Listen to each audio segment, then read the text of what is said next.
অনেক বাস খাওয়ার পরে বুঝলাম কাছের মানুষরাই সর্বপ্রথম বেইমানি করে। জীবনে কত মানুষকে হাসিয়েছি, আর আজ আমি নিজেই হাসতে ভুলে গেছি। সময় খারাপ না গেলে জানতেই পারতাম না আমি যে এত একা। শখের বয়সে টাকার অভাব থাকবেই, হ্যাঁ ব্রো, এটাই বাস্তবতা। জীবন থেকে একটা জিনিস শিখেছি, চাইলেই কারোর আপন হওয়া যায় না। ঘড়ির কাঁটা নড়ে তার সময় ঠিক রাখার জন্য, আর জীবনে খারাপ সময় আসে মানুষ চেনার জন্য। আমি মানুষটা অনেক বোকা, তাই সবাই আমাকে দিছে ধোকা। ছোট্ট একটা জীবন আমার, কষ্টের নেই অভাব। খারাপ সময় দেখছি আমি আপন মানুষের স্বভাব। এত কথা, এত মেসেজ, এত রাগ, এত কসম, সব হার মেনে যায় মিথ্যা সম্পর্কের কাছে। হাসি মুখে কথা বলি, সবার সাথে মিশে চলি। দুঃখ পেলে গোপন রাখি, সবাই ভাবে আমি খুব খুশি। কিন্তু যার অন্তরের জ্বালা একমাত্র সেই বোঝে।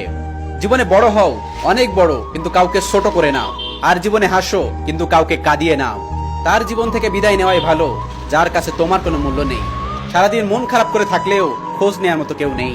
যারা আমাদেরকে খেয়াল রাখে, আমরা তাদেরকে অবহেলা করি, আর পাথর খুঁজতে খুঁজতে একদিন হীরাটাকে হারিয়ে ফেলি।